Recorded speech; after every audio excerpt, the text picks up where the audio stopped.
It's your boy Don Figure, State of the Game, baby. Mad Lab Studios, Grown Folks Lounge. You know what we do. We in the building right now. My man, Rodney C. Funky 4 plus one more. Double Trouble. I mean, you know what it is. If you're a real hip-hop head, you know what I'm talking about. And if you're not a real hip-hop head, we got the history for you, man. So don't worry, man. You ain't going to be left out. So we're going to get up my man right now. Rodney C, man, how you doing, my brother? I'm good, man. I'm still breathing on purpose, so I'm good, man. And what's up. I'm glad to be here, you know what I mean, to participate in, this interview with you today. Yeah, no doubt, man. You know, it's too much to go into, y'all. So we ain't going to be able to give it all to you.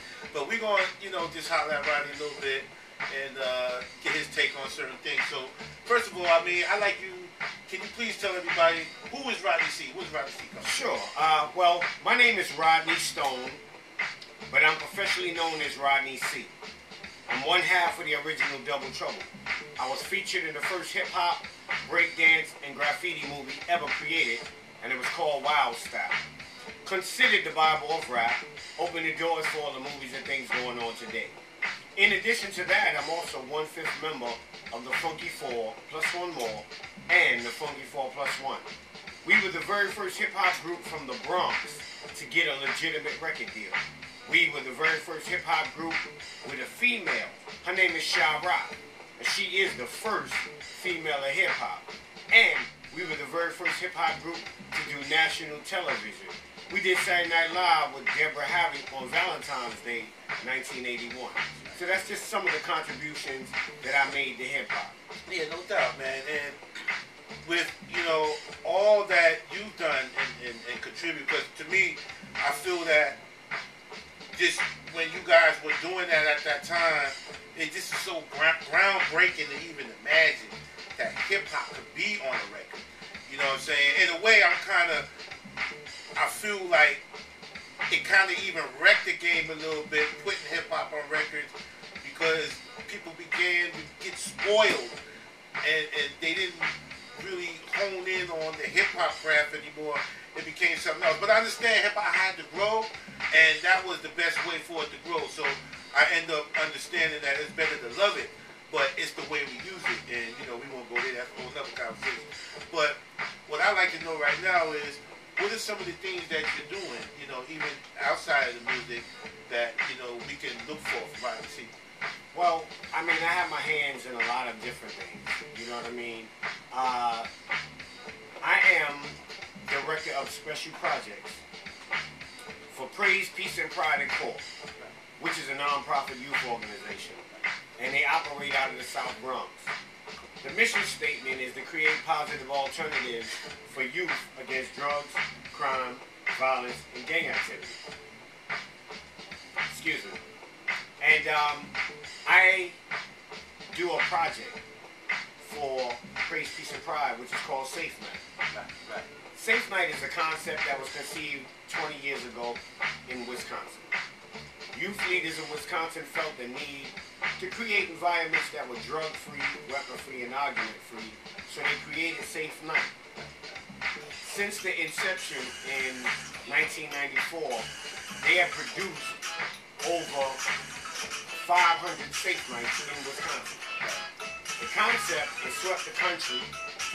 On June 5th, 1999, there was a national kickoff and campaign. 50 states and 2 other countries were involved. Over 1,000 sites were set up to produce what they call Safe Night USA. Right. I actually saw some of the clips you showed me, told me to check out on YouTube, and we'll put all the info in the box too, y'all, different links where you can see what Rodney C is doing, and I like what was going on. I personally assisted in helping to set up 6 Safe Night sites here in New York, and we had a total of 23 sites. I believe we had the most across the country. I like the Safe Night concept so much that I began to replicate Safe Nights on a regular and consistent basis. And to date, since '99, I produced over 100 Safe Nights out of my own pocket. Right. And that's awesome, man. See, that's what it's really all about, man. It's about community. It's about being positive and promoting a positive self.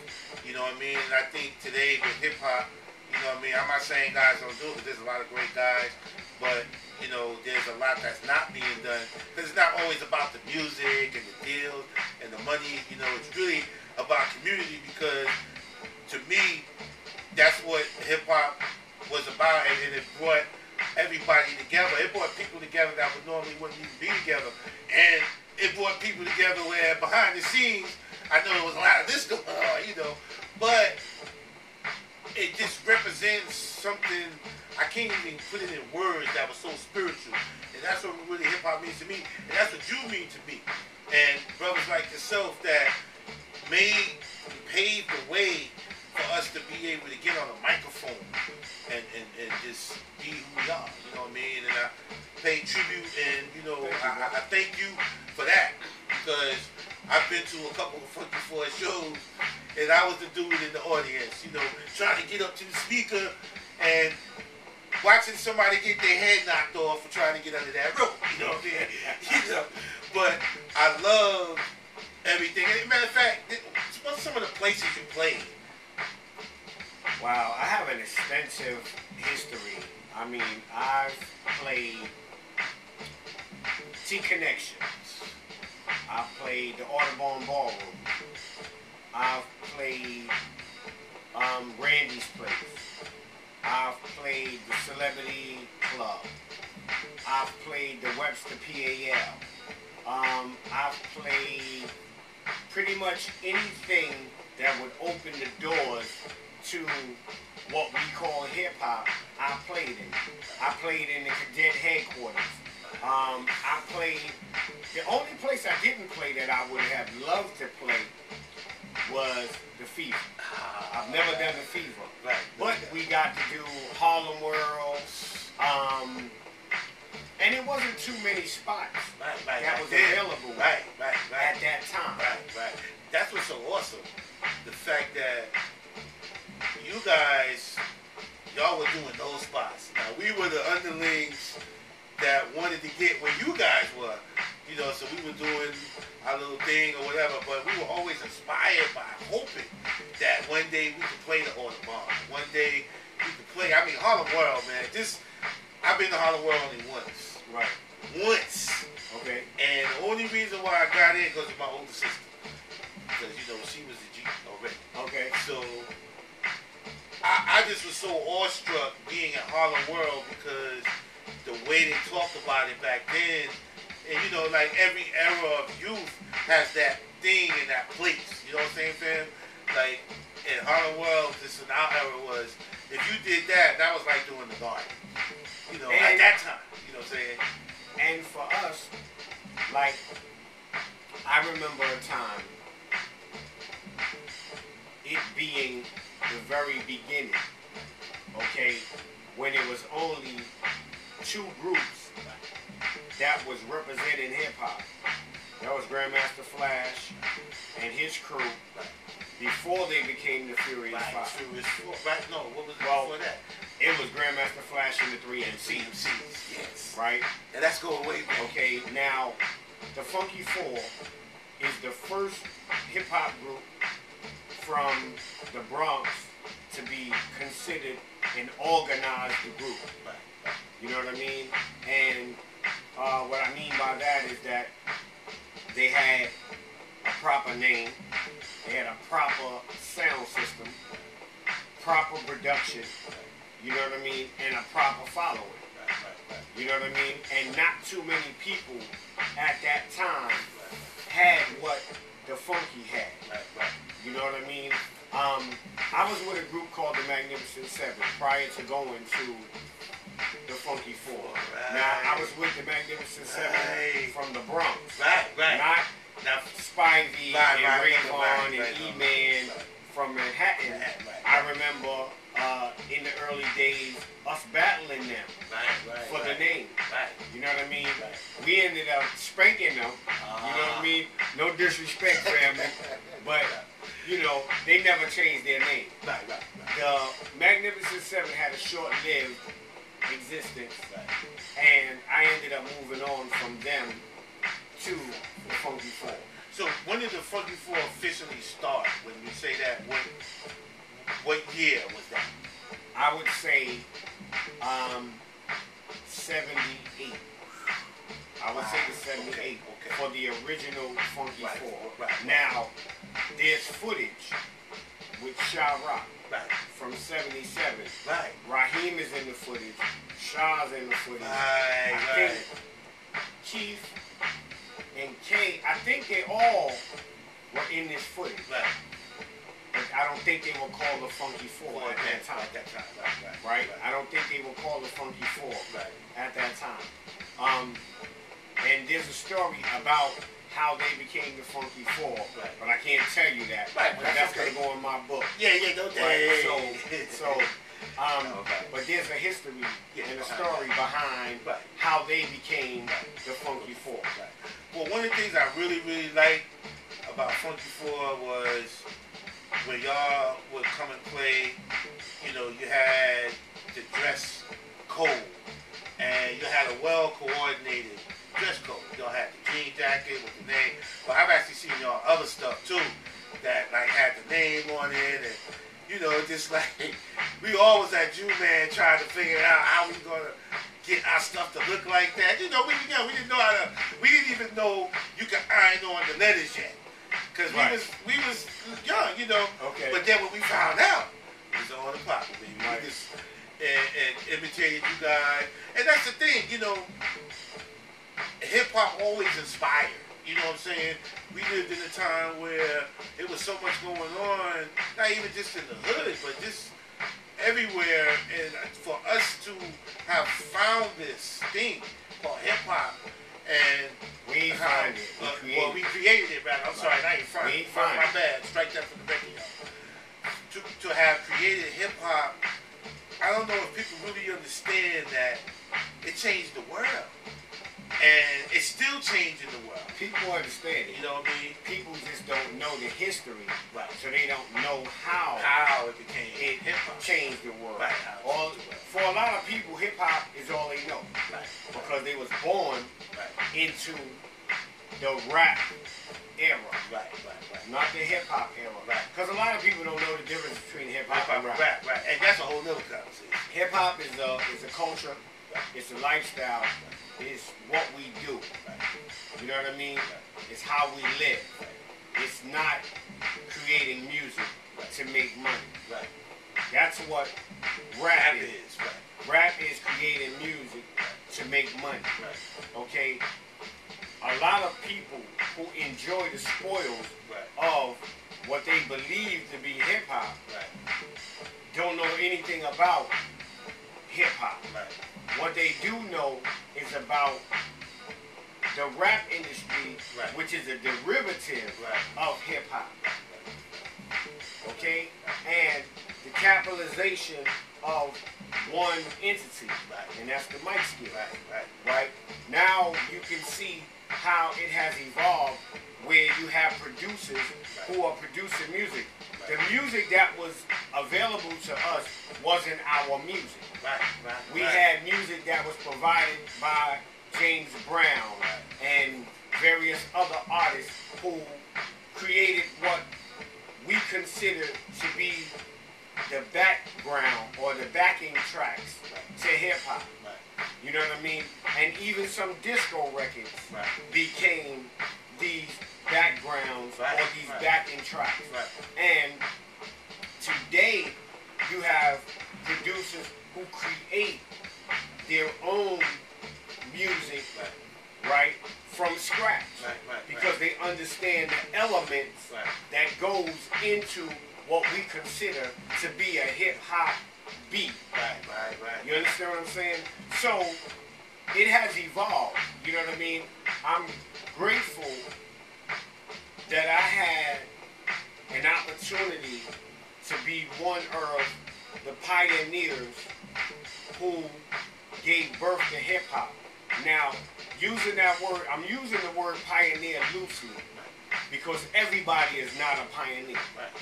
And people from my era, they use that word to label themselves, but they're actually not pioneers. You know what I mean? And that's another story, but I don't want to get into that.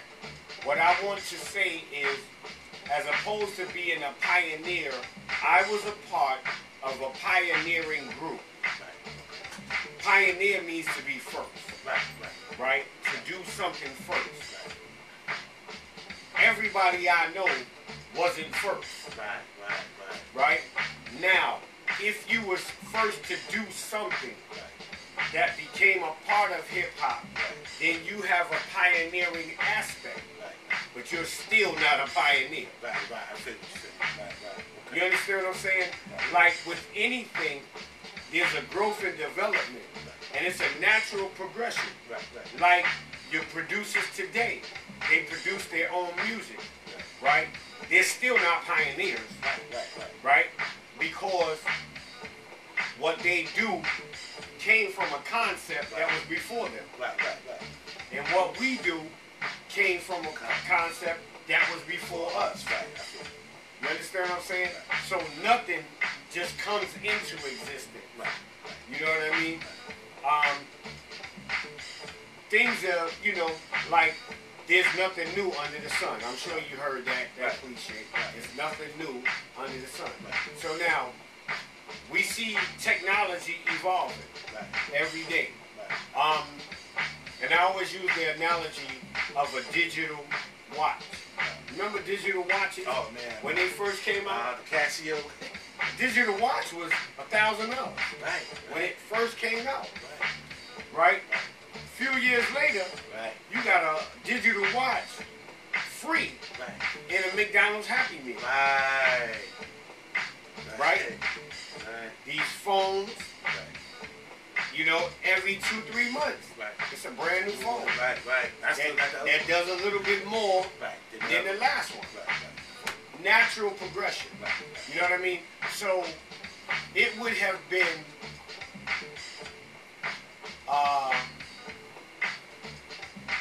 I'm trying to find the word. It would have been disrespectful for those who consider to be hip-hop pioneers to expect to run the game forever. Right? It had to evolve. You know what I mean? So others had to come behind us and carry the torch and take it a few steps further for somebody else to pick up that baton and carry it a few steps further. You know what I mean? So we got 40 years of passing the baton. I mean, man, it's just too much to kill me into, right? I mean, right now we could probably be here for about 9 hours just covering the beginning. So this is what I'm going to do because, we are limited on the time. And my man's about to go get an award today. Congratulations on that. Oh, thank you. Thank you. And, I mean, what I want to say is two last things. One, what was the pivotal moment in hip-hop to you? Now, when I say that, I mean before, even at the beginning stage of records being made, let's say before 83, 84, like before that, what was a pivotal, what was a moment to you that you felt, oh man, this is about to go to the next, when you first felt that? There's a few things that happened. The first thing, or not the first thing, but one of the things that happened was the first 2 recordings, right? King Tim III, which is the actual first record to embody rapping, but it's still not considered a hip-hop record. And the Sugar Hill Gang with Rapper's Delight. Okay. When they created Rapper's Delight, they changed the face of hip-hop. Not only did they change the face, they changed the name. Because they called it rapping. And that first song was called Rapper's Delight. It wasn't MC or MC's Delight, which is what we called ourselves at that time before records. That's right. And another pivotal point would be the movie Wild Style. Right. Which is considered the Bible of rap. Right. And I'm not saying hip hop, Right. I'm saying rap. Right. Because by the time Wild Style is released, we are into the rap industry. Right. We're in there now. You understand what I'm saying? Yeah. Now, at this point, Wild Style is the blueprint. Right. It opens the door for everybody Right. who is in it now, Right. whether they know it directly or indirectly. Right.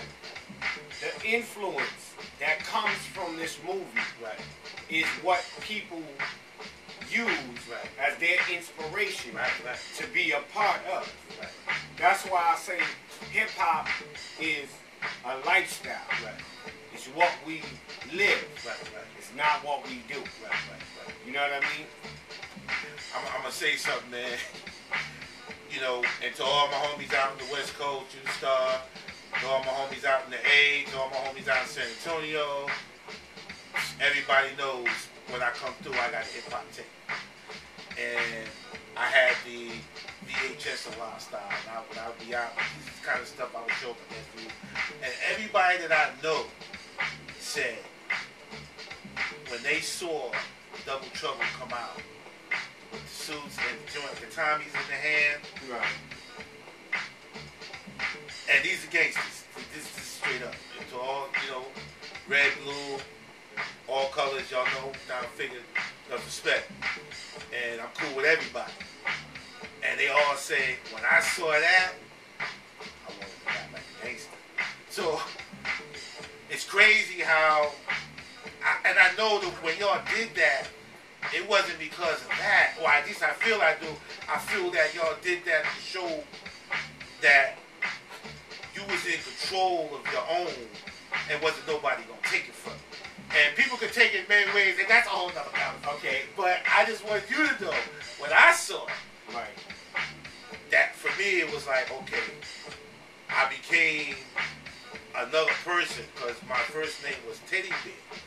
And then when I saw that, I changed, I evolved into Prince Dominique, and that's what people started calling me, Prince Dominique. So that's how it affected me, you know what I'm saying? And not so much where I wanted to go shoot somebody, it wasn't that. It was the command of seeing y'all come out like that, because you only see that at what? Movies or whatever. Or you saw it if you had that uncle that was, or pops that was G, and his people was G's. And you know, that's how they dress. And so I immediately locked in with that. And then everybody that know that's a G that saw that said the same thing. Said, yo, that made me want to get on the mic too. You know what I mean? So it's so crazy how I mean, I can't even look. Rodney C in the building, y'all, man. I don't want to keep going on, but this is what we're gonna do, y'all, because you know you're gonna be seeing Rodney again too, man. So don't think this is the only time. Well, I hope I get to see you again. Oh, you definitely will. All But right. I do want to speak to that point, Okay. and it brings a tear to my eye because those images help to give birth to gangster hip hop, which wasn't our intention. Right. Right. I just Okay. didn't want to say it. So I'm And glad you said I it. want to clarify for the world. I got caught up, me and my man, we got caught up in the politics or the politricks of the business. And our response to what we went through was, this wasn't good. Right? Now, we're in the very beginning when there's only 2 rap records. I mean, companies. 2 rap companies or hip-hop companies that's producing music, and we done signed to both of them. Right. You know what I mean? And there's nowhere else to go. Right. Right. There's no Def Jam. Right. There's no Polygram. Right. There's no Right. Profile. There's no Mercury. Right. There's nothing else. Right. Right. But the 2 labels that we were signed to. Right. Okay. Now, our situation wasn't a good situation, right? And I went into a depression state for about 6 months because getting our first record deals was like going from the minor league to the major leagues overnight. Right. You know what I mean? Right. And then we went into the major leagues for a hot second. And before I know it, it's over. You know what I mean? And so our response to the world was, we got played, basically. You know what I mean? And the lyric is, here's a little story that must be told about two cool brothers that was put on hold. They tried to hold us back from fortune and fame. They destroyed the crew and they killed the name. They tried to step on our egos and walk on our pride. But true blue brothers stand side by side. Through thick and thin, from beginning to end, the battle we lost, but the war will win. Cause double trouble is in the house.